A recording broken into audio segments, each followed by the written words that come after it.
Hi, everybody. Welcome to Finding My Zone. I'm Elena, and this right over here is Deanne. No. Today, we're going to talk about the idea of how your personality fits into your calling. And this is a journey that I've been on for a very, very long time. And I'm sure for all of us, our personalities have been shaped and formed by our life. And today, I just want to talk just a little bit about some ways that we can really find strength by knowing who we are personally. Now, we preach this, so this is nothing new to most of us that are leaders. But I think maybe we can take a couple minutes and go a little bit deeper. I just want to throw us out a scripture real quickly. It says, Psalms 139:14. It says, I praise you for I'm fearfully and wonderfully made. Wonderful are your works. My soul knows it very well. Now, the reason why I brought this verse out is because God does say, hey, listen, I have already formed you and I've made you perfect. I've made you wonderful. But the last part here that always really hits me is my soul knows it very well. And I've been through seasons in my life in leadership where my soul did not know it very well.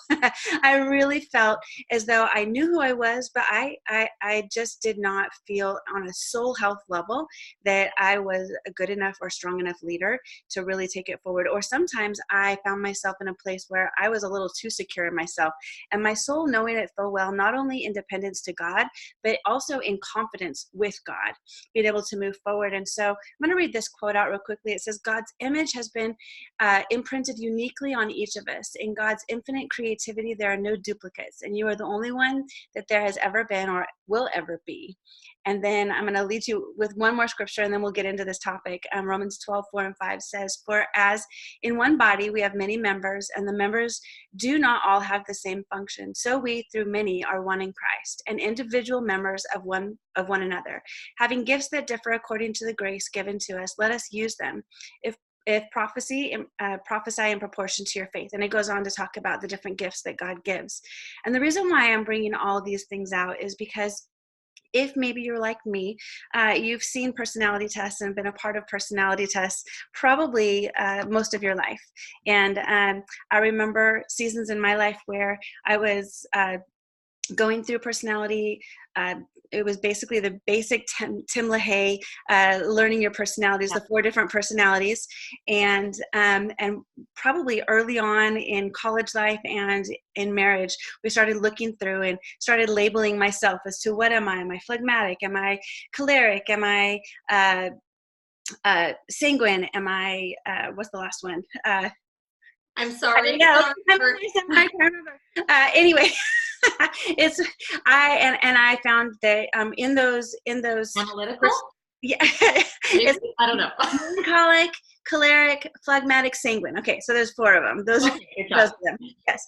And I was just talking with a friend recently, and I realized that those have been around for a long time, and for the most part, a lot of those basic labels now have labels in our society where, oh gosh, she's melancholic, which means she's highly emotional, or she's sanguine, which means she's flighty, just talks too much, or choleric means she's mean, or phlegmatic means she doesn't care about anything, she's laid back.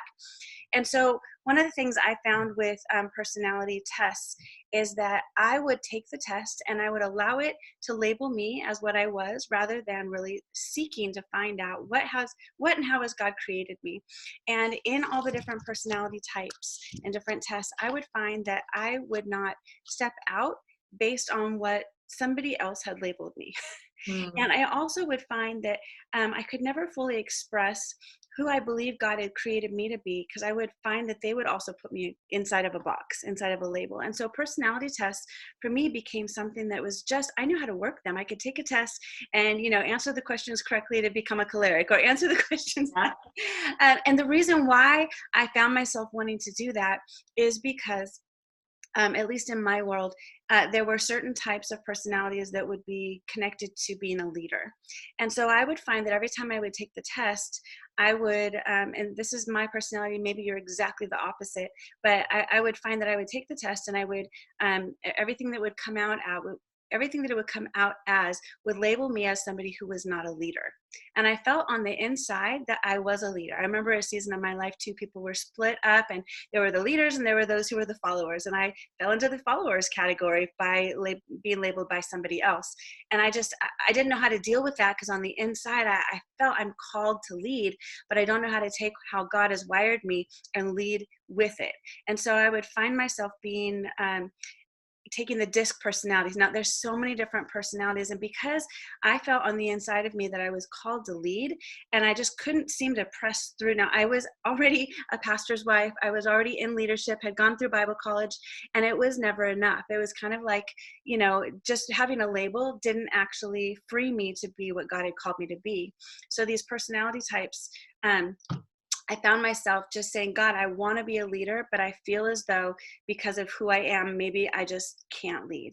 And I would sit back and I would say, okay, well, I guess I'm going to let somebody else lead. And I would step out just a little bit, and then the enemy would come and just absolutely bombard my mind. And so what I started to study about was this idea of your character versus your personality.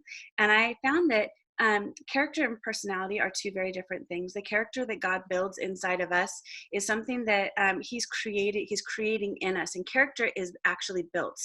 And so I would find myself wanting to change my personality because I would think that my character wasn't good enough, even though, because I was combining those two things together. And as I've learned and as I've studied a little bit more of this, I've realized that they're not the same thing, that God is building character inside of me, and He's actually building leadership inside of me, but my personality remains the same. And it's okay when when it finally broke over my life, that I can be a leader regardless of what personality I am, because of the character that has been built inside of me. It just broke open this whole entire new perspective for me of, I actually can use the personality God has given me to lead. Now, I have been doing it all along, but I have been doing it with kind of this imposter syndrome, thinking that maybe, and you hear this from a lot of different celebrities, different people, you finally get to that place. And I was a pastor on staff and I still didn't feel it. And so it was because of Wow. personality tests that I felt like I wasn't good enough to lead. And as I started to go before God and just say, God, I know I'm called to lead, I found several other different personality things, but I found two that have been so incredibly helpful for me. And not to say that the other personality tests, there's the DISC personality test, which really gives you a lot of insight into who you are, and that's great. There's the personalities by Tim LaHaye that we were just talking about, those 4 different categories. But those for me, I really felt like I couldn't break out of my personality and become a leader using those types. So there was one out there called the Strength Finder, and it actually goes through uh, all of your different great traits and all of your different weaknesses, and it helps you highlight what is strength for you and what's weakness for you. And what I love about the Strength Finder is it actually gives you the tools to go through. A lot of businesses use it, and actually coming from the standpoint that everybody is a leader and everybody can lead. And the best way to lead is to actually discover what your weaknesses are. I had spent a lifetime trying to overcome and pretend that I didn't have these weaknesses, or Wow. feeling guilty for the weaknesses that I had, and really feeling like it was a lack of character, or maybe I just would never become a leader that I could be. And why I think this is so important is because I think that as we discover who we are, who God has actually created us to be, and our soul becomes okay with it, that we actually can step into a place of leadership that frees us, and then actually use that message to help free other people in our lives. Because if I'm feeling this way, imagine how many people in my church might also be taking a personality test. In this whole thing, we were starting to connect with ARC the movement, and they were doing this whole long class called Discovery. And so about 12 years ago, our church that we were at before did this whole class on discovery. And we were using I think we were using the DISC at the time. And I remember just being so, God, I love this class, but I hate taking this class. And I want to help other people. And it was from that place of just like unrest, like, gosh, how can I stand up here saying I'm a leader and yet not have the qualities of a leader? you Mhm. know and so out of that place is where I found the Strength Finder. And then recently, in the last couple of years, I found the book, The Enneagram: The Road Back to You by Ian Morgan. And what I love about this book is it takes it takes who you are on the inside. In fact, I'm going to read a little clip from it, because basically what it says is that there are 9 different normals, and we all think differently. And so the way I think is not a detriment to society. It actually is, it adds to things. And the way you think is actually just as normal as the way I think. In fact, I would hear people say, oh, it's just common sense the way I think. Everybody should think this way. And so I would really, for whatever reason in my personality, I would negate myself from anything. And I would do everything I could to get over my weaknesses. And using the Strength Finder and using the Enneagram, I realized that I not only, there's part of my character where if it's a weakness that affects my character and making right choices versus wrong choices, or just learning, there's an aspect of learning to be a leader that everybody has to have. And I think it's been a lifetime of learning to be a leader. But that actually doesn't change my personality as much as I wish it would. Whether I'm a natural born leader or not a natural born leader, it actually, I'm not working to try and change that, although I spent a lifetime working to try and change that, working to try and become a natural born leader. But the funny part of that is the natural born part.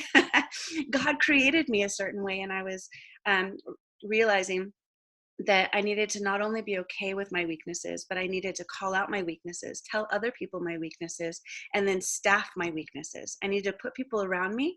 For me to be a good leader, I needed to target what my weaknesses really are, grow if I can in those areas, if there's a character thing in there that I can grow in. But the reality is I need to find people that have a different personality than me and really put them around me and make sure that those are the people, because recognizing who I am and my limitations actually helps me become a greater leader. Mm-hmm. And so the Enneagram has done that for me. And I'll close out with this, and then we can talk about it just a little bit. But the Enneagram is a tool that awakens our compassion for people just as they are, not the people we wish that they would become, so that our lives would become easier. And I love that because I think that it was myself. I love this quote too. It says, ignorance is bliss, except in self-awareness.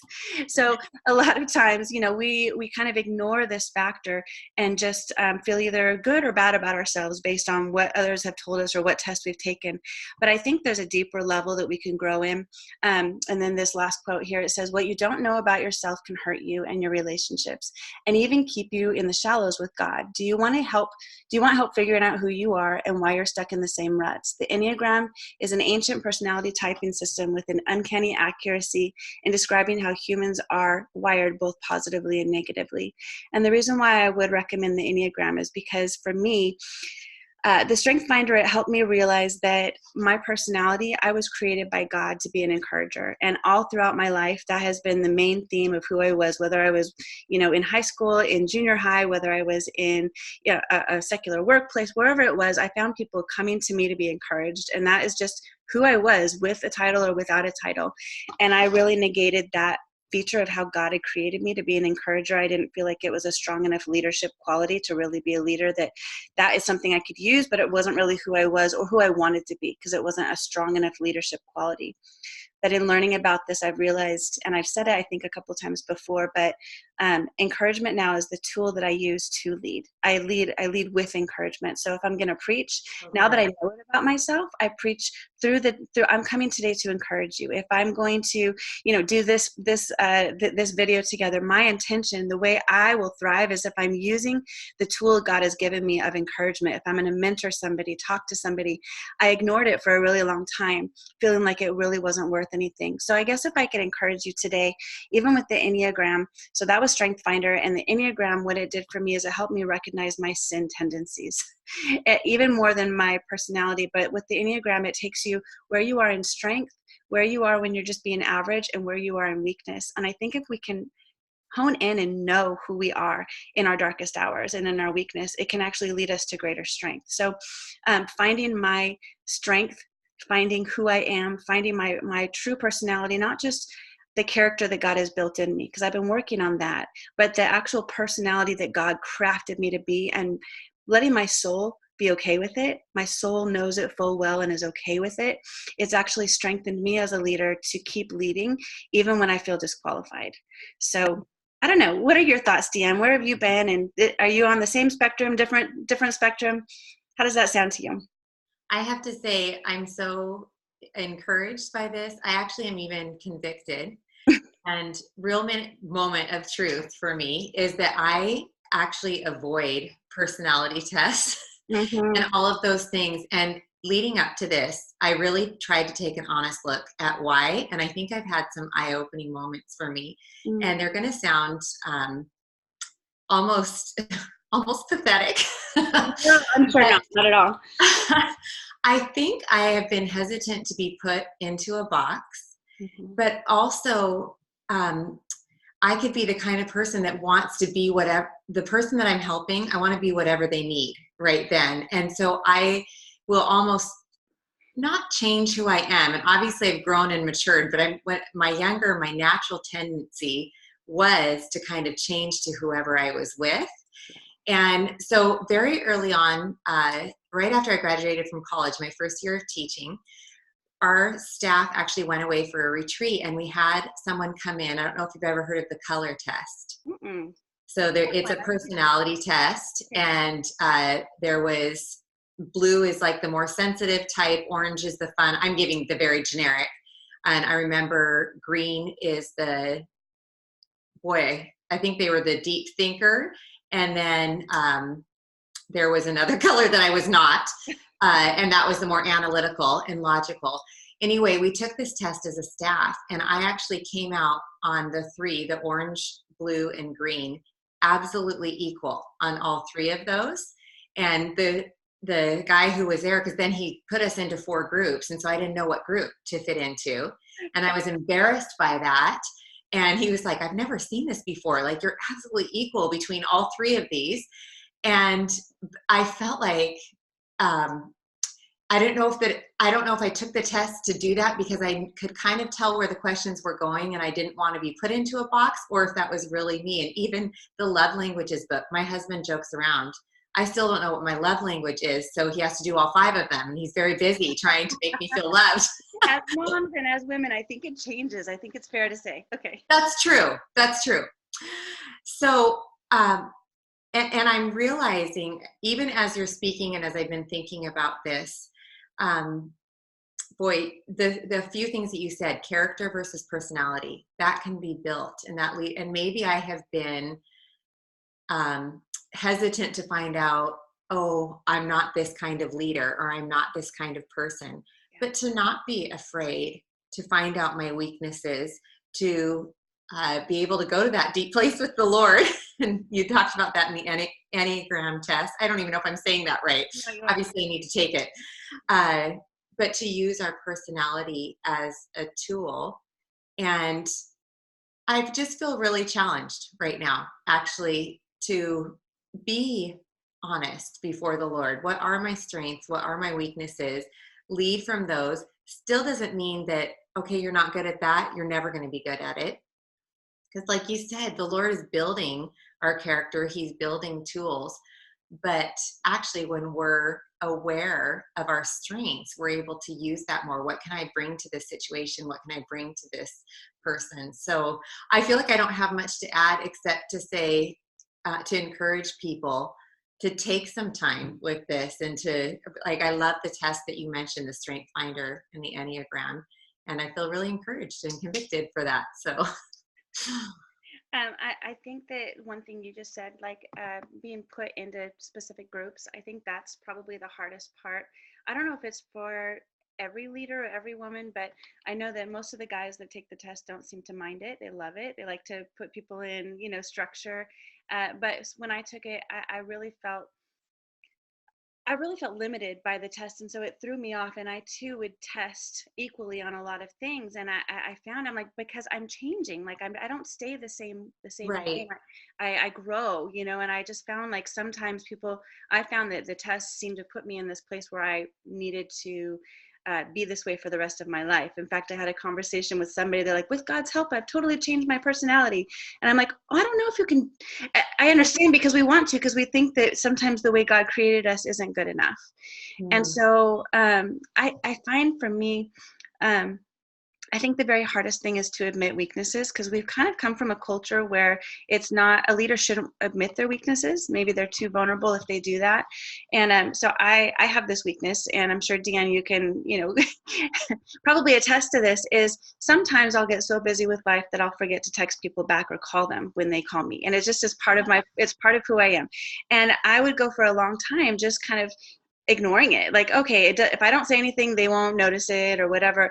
But my husband called me out on it. He's like, hey, listen, if you're going to be a great leader, you're going to have to at least admit it and maybe even change it. And I'm like, gosh, I don't know how to necessarily change this. Sometimes I can, just get on and text right away, but a lot of times my kids have my devices and I'm running Yeah. like crazy. And what I found is that it actually freed me up when I would just tell people, listen, I'm not ignoring you. I'm not trying to be a bad leader. If I don't text you right back, you have permission to text me 20 times in a row until I get the message. Like, I'm not going to be mad at you. I just need you to know this is a weakness of mine. It's not because I'm trying to ignore you or don't want to hear what you have to say. It's because my kid probably has my phone, or I'm right in the middle of driving or something. And then Or I texted them back in my head. right. Oh, I will actually do a full text and not press send. Yes. I can't tell you how many times I've gone on to text somebody. I'm like, I can't believe I never pressed send. So part of my personality is I think through a lot of things really fast, and then a lot of times I don't finish them. And so I have been trying to be very careful, because I would feel like if I admit this about myself, people are going to hold me to a lower, or people are going to think that I'm not good enough, just like the insecurity thing. People are going to label me as that, and then I'll never be able to overcome, and it's a negative. So I realized that sometimes even admitting our weaknesses, it is a level of vulnerability that's uncomfortable. And sometimes we don't do it for the fear that we will lose respect with people. I've Mhm. found that people that I've been honest with have actually gained respect over that conversation, to say, Wow. listen, I'm not great at this, but you have permission to call me out on it. Say, hey, you didn't text back. Why? Be like, oh, I thought I did, and just having the conversation sometimes about my weaknesses with people gives them an opportunity to actually admit their weaknesses so that we can fill in the gaps for each other sometimes.